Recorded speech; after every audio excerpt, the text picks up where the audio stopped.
nos rege o regime político democrático. Nós conhecemos, amados, pelo menos 3 regimes que dominam o universo. A democracia, onde a dignidade do governo está no povo. Conhecemos também a monarquia, onde a dignidade administrativa está na pessoa do rei. E conhecemos também, dentre outros sistemas, a ditadura, aonde prevalece a vontade apenas de um homem, de um líder. No governo eclesiástico, amados, nós também podemos destacar 3 modalidades de governo. Nós temos o governo episcopal, o governo congregacional e o sistema presbiteriano. Aquele em que o povo de Deus é conduzido por presbíteros. E a palavra presbíteros tem um significado profundo. Ela significa, dentre outros valores, experiência, maturidade, não neófito. E nós, no nosso sistema de governo, amados, para cumprirmos a palavra de pastorearmos a nossa igreja, nós encontramos 2 modalidades de presbíteros. Nós temos o presbítero regente e o presbítero docente. A palavra docência vem lá do latim docere, que significa ensino.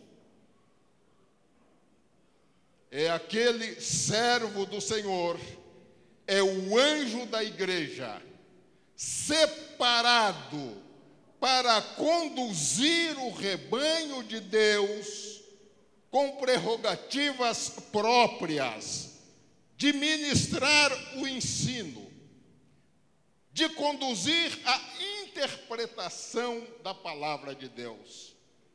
E aí, amados, eu tenho um santo orgulho, se posso usar essa expressão, é que no nosso sistema presbiteriano, esse presbítero docente, no mínimo, tem que ser bacharel em teologia, tem que ter cursado um seminário, tem que ter um preparo espiritual, mas também intelectual, para conduzir um ensino exato segundo a palavra de Deus. E nós temos o presbítero regente, que é aquele que administra as coisas materiais na igreja. E a unção dessas 2 dignidades, porque também nós presbiterianos somos conciliares. Tudo aquilo que nós vamos fazer está codificado, está escrito. Nós temos 4 concílios na nossa igreja. O primeiro concílio, o concílio da igreja local. O segundo concílio, o presbitério, que é a união de várias igrejas em uma determinada região do país. Nós temos como terceiro concílio o sínodo, que é a reunião de vários presbitérios. E por fim, nós temos o nosso concílio legislativo, que é o único que pode e deve criar as normas de conduta para os demais concílios, que é do nosso Supremo Concílio. E observe uma coisa interessante, amados, é que na composição de todos estes concílios está ali a presença do presbítero.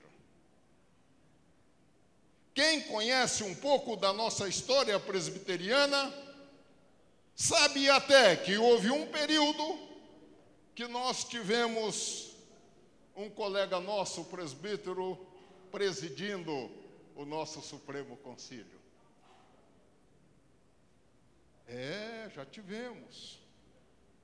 O exercício da presidência, amados, dá a possibilidade de também o presbítero estar na presidência dos concílios. Apenas o único em que a presidência é privativa do pastor é o conselho. Mas no sínodo, no Supremo, no presbitério, você, meu irmão presbítero, de uma vez que esteja com a sua vida espiritual firmada nos princípios da nossa Constituição maior, que é a Palavra de Deus, você está apto a presidir este concílio. A responsabilidade do presbítero é muito grande, amados. E às vezes nós nos esquecemos, ou não temos, ou não desenvolvemos a consciência da dignidade deste ofício. O conselho, amados, conduzido por nós presbíteros, presidido pelo pastor, aonde o pastor tem apenas o voto de Minerva. As deliberações do conselho são de vocês, presbíteros. E eu estou dando ênfase a isto, porque eu tenho ouvido algumas reclamações nossas de que existem pastores que estão bloqueando o desenvolvimento do trabalho masculino e das sociedades internas. Este é um problema para ser debatido e resolvido num fórum específico chamado conselho. As sociedades internas, segundo os nossos manuais e segundo a nossa Constituição, está subordinada ao conselho da igreja. Então é você, meu irmão, que é a maioria ali, que deve conduzir, que deve orientar, que deve trocar ideias dentro daquele espírito cristão e orar muito pelo seu pastor. Porque ele não tem voz ativa no conselho. Ele apenas define o voto de Minerva. Então, os conselhos, ao meu ver, e segundo podemos entender na palavra e na nossa Constituição e nos nossos manuais, é um foro ideal para se resolver esses problemas com paz, com harmonia, com amor e com serenidade. Amados, mas o presbítero também tem outras responsabilidades muito sérias. Eu teremos na base como presbítero,